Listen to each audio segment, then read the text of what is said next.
who started that one nice thing about playing Gonzaga to open up the year is that you'd find out a lot about your team right away. Did you, what did you find out, and what pleased you and what didn't please you? What pleased me the most was that we showed a lot of fight down the stretch. When I say down the stretch, I want to say maybe 10, 12 minutes left in the game. They got up, I think it was 60-39.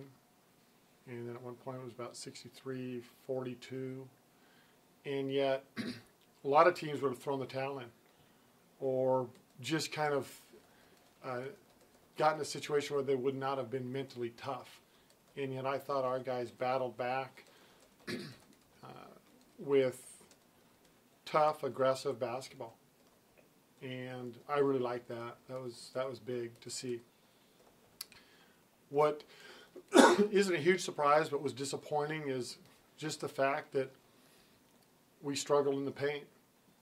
You know, you can look at points in the paint and see that we outscored them, but when you really look at the truth of the matter, they outscored us in the paint because those free throws add up.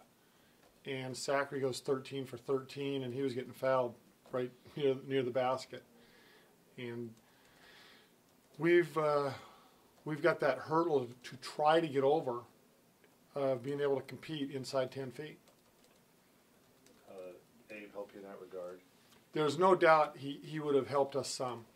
I'm not sure. I can't sit here and say, oh, if we had Abe on the floor, we would have won the game. I'm not going there because I'm not sure that's true. But I don't think it would have hurt. That's for sure. Having a fifth-year senior out there who's big, strong, aggressive, I think it would have helped us some. Brock said afterwards that one thing he liked about the comeback was that the place it was at. He says, as we go through the season, we're not going to play in any place any tougher to play than Gonzaga. And the guys can look back at that and say, hey, we're not out of a ball game no matter where we are. We came back against them. We can come back against anybody. Yeah, that's a good point. Good point. Gonzaga has a nice environment there, and here we are as an opponent down 20 in their house, and we battled back against a good ball club. This week you get to come back home, open, first real game in Beasley. What are you looking for out of your guys on Thursday? Looking to see if we can improve on some areas that we were not good at last night. Reggie Moore and Mike Ladd came up with 0 rebounds, and they need to improve in that area. We have a couple guys that need to allow the game to come to them instead of forcing issues. We need to execute our offense better, and we need to those are probably the things that stick out in my mind right now. I think we really need to execute our offense better and let the game just come to us. When we did that, we were pretty successful. When we forced the issue, we struggled. One last thing, you trapped him quite a bit in the second half, caused him some problems. Was that something you planned to do all along, or was that out of desperation with the score? And do you expect to use that going forward? Last night it was more out of desperation. I mean, they had us down 20, and we couldn't seem to keep them in front of us on ball screens, and we couldn't keep them out of the paint from having success. We couldn't seem to stop them from hitting threes. So it was like, well, let's throw our 12 defense or 2-3 defense and go ahead and try to trap and see if we can change the tempo of the game. More questions from in here? Can Sac State, I know they've won 2, the opponents weren't great, but are they much different than last year? I don't know. I know they're 2-0, and that usually instills confidence in a team. But other than that, I've been watching and studying the game from last night, and now a little bit later this afternoon I'll start studying Sacramento State. We have a couple other guys that have been studying them for a few days, but I haven't had a chance to look at them yet.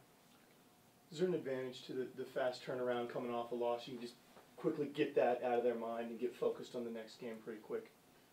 Sometimes you can, but we talked the other day about whether we won last night or lost, it was going to be a hard game to let go of because it's a competitive game.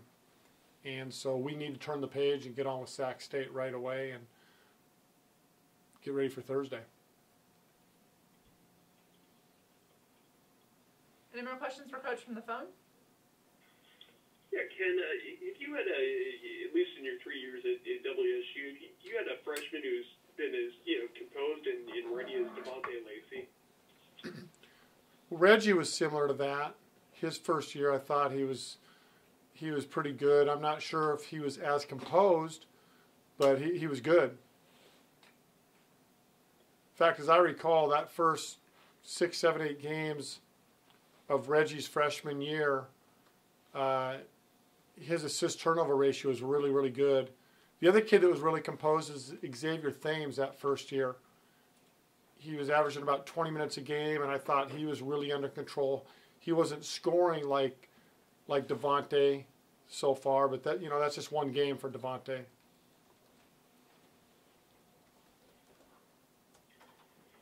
Can you give us an update on Nate?